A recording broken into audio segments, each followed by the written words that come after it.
అంటే వీళ్ళు చేస్తాను ఇంకో తప్పుడు ప్రచారం చూడండి సార్. ఇప్పుడు నువ్వు చేయాల్సింది నీకు ఏ ప్రాంతానికి వరద బాధితుల్లో చాలా మంది ఇప్పుడు ఇలాగా ఎవడైనా మైక్ ఎడితే చాలు మైక్ దగ్గర ఇష్టం వచ్చినట్టు వాగేస్తున్నారు.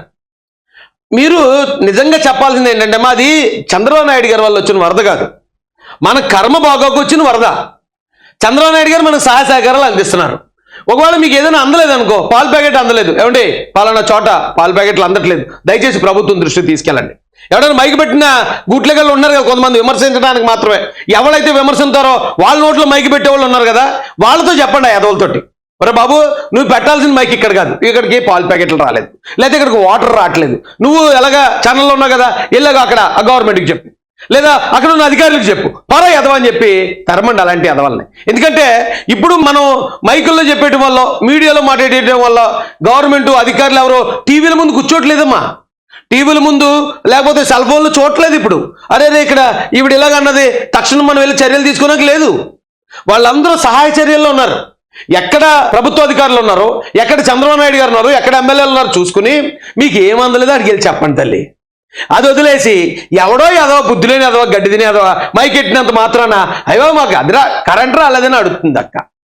కరెంట్ ఎలా వస్తుందమ్మా? ఇప్పుడు అంత వరదలు ఉన్నప్పుడు కరెంట్ ఎక్కడి నుంచి తెచ్చిస్తారు నీకు?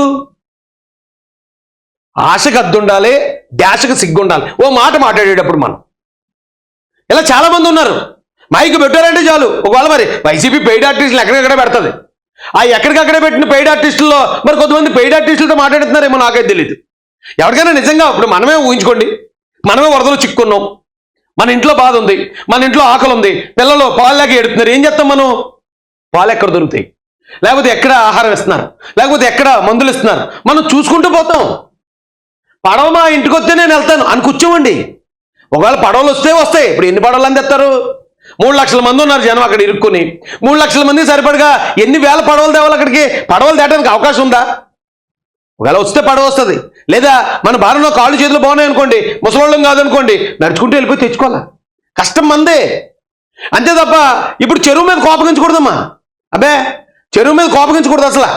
మనం వెళ్ళిపోయి మనం సాయి శక్తులు మనం కృషి చేసుకుని, ఒకవేళ నీతో పాటు ఇంకెవరైనా ఆకలితో ఉన్నారనుకో, ఒకవేళ అది ఇంకా ప్రభుత్వం దృష్టిలో పడలేదనుకో, అంటే పల్ల చోట ఇక ఇంతమంది 100 మంది ఇరుక్కున్నారు, వాళ్ళకి ఆహారం దొరకలేదు, దయచేసి ఏమైనా పంపించండి, దయచేసి ఏర్పాట్లు చేయండి, ఇలా లీడ్ తీసుకోండి తల్లి. అది వదిలేసి మైక్ ఉంది కదని ఈ సమయంలో ప్రభుత్వం మీద విమర్శలేటమ్మా, ఈ సమయంలో రాజకీయాలేటి? ఈ టైంలో బుద్ధి ఉన్న వాళ్ళు ఎవరు సీఎం గారిని విమర్శించకూడదమ్మా. అన్నం తినేవాళ్ళు ఎవరు సీఎం గారిని విమర్శించకూడదు. ఆయన వచ్చి తిరుగుతున్నాడా? ఆయన వచ్చి తిరుగుతున్నాడు కాబట్టి అక్కడ సహాయ కార్యక్రమాలన్నీ జరుగుతున్నాయి మన తలగా. మరి తిరగకుండా ఏం చేయాలి తల్లి? మొత్తం అక్కడున్న ఏదైతే బాధ్యతలు ఉన్నారో అందరినీ వదిలేసి నీకు మాత్రం ఒక హౌస్ బోట్ కట్టేసి హౌస్ బోట్లో తీసుకెళ్ళాలమ్మా. ఈ టైంలో రాజకీయ విమర్శలు అవసరమా తల్లి? నీకున్న కష్టానికి, అక్కడ ప్రజలు పడుతున్న బాధలకి ఇప్పుడు ఈ రాజకీయ విమర్శలు అవసరమా? ఏమంటే ఇప్పుడే అక్క చాలా ఆవేశపడిపోయింది, ఏం రావట్లేదు, మమ్మల్ని తీసుకెళ్తలేదు, సీఎం గారు ఏం చేశారు అది చేశారు అంటున్నారండి. వీళ్ళు ఎంత అదలు చెప్తున్నాడు వైసీపీ వాళ్ళు, తప్పు చేస్తారు అంటే దొరికేస్తారండి. ఒకసారి ఇప్పుడు చూడండి, ఆల్రెడీ బోట్లో చిన్నపిల్లలు ముసలోళ్ళు వృద్ధుల్ని చిన్నపిల్లల్ని ఎక్కించుకుని బోట్లు వెళ్తున్నాయండి, తీసుకెళ్తున్నారు. పాపం చంద్రబాబు నాయుడు గారు ఏర్పాటు చేసిన బోట్లు, చిన్నపిల్లలు ఎవరున్నారో వృద్ధులు ఎవరున్నారో వాళ్ళని ఆ బోట్లు ఎక్కించుకుని తీసుకెళ్తున్నారండి. మనం మిగతా జనం మనం పందుల్లో ఉంటాం కదా, పందుల్లో ఉన్న వాళ్ళని ఎక్కించేసుకుని మాకు కూడా బోట్లు కావాలని అడగకూడదండి. మనం మామూలుగా కాళ్ళు ఉన్నాయి కాబట్టి, మనం దునపోతుల్లాగా ఉంటాం కాబట్టి మనం నడుచుకుంటూ వెళ్ళాలి తప్ప చిన్నపిల్లల్ని ముసలోళ్ళని ఎక్కించుకెళ్లే బోట్లు కూడా మాకు కావాలి, అది ఇవ్వలేదు కాబట్టి చంద్రబాబు నాయుడు గారిని విమర్శిస్తామని మాట్లాడిస్తున్న ఈ వైసీపీ పెయిడ్ మీడియాని ఏం చేయాలండి? ఒకసారి ఆ బోట్లు చూడండి ఎలాగ వెళ్తున్నాయో.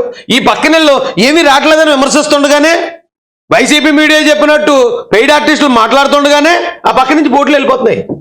ముసలైన 80 సంవత్సరాలు ఉంటాయి, 80 సంవత్సరాల్లో ఉన్న పెద్ద ఆయన్ని చాలా హ్యాపీగా బోట్లో కూర్చోబెట్టి హాయిగా ప్రశాంతంగా తీసుకెళ్తున్నారు చంద్రబాబు నాయుడు గారు.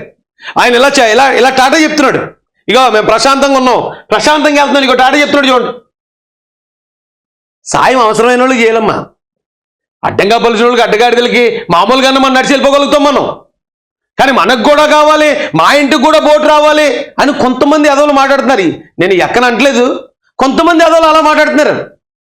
ఇప్పుడు మనకు కష్టం వచ్చినప్పుడు మన కష్టాన్ని నుంచి మనం ఎదుర్కొని ఫైట్ చేయాలి. ఫస్ట్ మన కుటుంబం కోసం మనం ఎదుర్కొని ఫైట్ చేస్తూనే ప్రభుత్వం నుంచి వచ్చే సహకారం తీసుకోవాలి తప్ప మేము ఇంట్లో కూర్చుంటాం, మేము లార్డ్ లబక్దాసులు, మా ఇంటి దగ్గరికి బోటు, మా గుమ్మాలకు బోటు వచ్చేయాలి.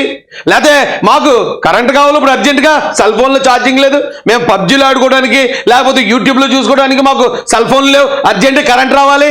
ఈ పనికి మళ్ళీ డిమాండ్లు ఇవ్వకూడదు. పని చేసేవాడికి సాయం చేసేవాడికి కూడా కాలుతుంది కింద. తప్పండి ఇది. పక్కనే 3 బోట్లు వెళ్తున్నాయి, చిన్నపిల్లల్ని, పెద్ద ముసలాళ్ళు, వృద్ధుల్ని ఎక్కించుకుని. మా దగ్గరికి ఎవరు వెళ్తలేదు, నీకు ఎక్కతో చెప్పిస్తున్నారు వైసీపీ వాళ్ళు. మరి ఏ చెప్పుతో కొట్టాలండి వెళ్ళి? కరెంట్ కావాలటండి ఇప్పుడు అర్జెంటుగా, సెల్ ఫోన్లో ఛార్జింగ్ లేవట, కరెంట్ అటండి ఇప్పుడు మెయిన్ ఇంపార్టెంట్. అలా ఉందండి వైసీపీ వాళ్ళు, అంత కొవ్వెక్కిపోయి కొట్టుకున్నారు వీళ్ళు అంతా. ఇల్లక్క ఇల్లు ఏంటి చూడండి, తెలుగుదేశం పార్టీ మీద, తెలుగుదేశం ప్రభుత్వం మీద అప్రమత్తం చేస్తున్న జాగ్రత్తలు తీసుకునే వాళ్ళు, కూటమి ప్రభుత్వం అంటే ముందుగా అప్రమత్తం చేయాలని తెలుగుదేశం పార్టీ మీద విమర్శలు చేస్తున్నారు వరద బాధితులతోటి. వాళ్ళు అక్కడ ఉన్న పరిస్థితి ఏంట్రా అంటే బిక్కుబిక్కుమంటున్న పరిస్థితుల్లో వాళ్ళలో కూడా పేటీఎం కార్యకర్తలను కొంతమందిని పెట్టి గవర్నమెంట్ మీద చేస్తున్నారు. ఇప్పుడు అది పని. అసలు కష్టాన్ని మర్చిపోయారు జనం. జనం అంటే అక్కడ ఉన్న బాధితులు కాదండి, ఈ వైసీపీ జనం. ఇప్పుడు అవకాశం దొరికింది, శవాలు ఏమైనా దొరకపోతాయా? శవాలు దొరికితే శవరాజకీయం చేసేద్దాం, ఇక చంద్రబాబు నాయుడు చంపేయడానికి ఇచ్చేద్దాం అని పాపం చాలా 1000 కళ్ళుతో ఎదురవుతున్నారండి.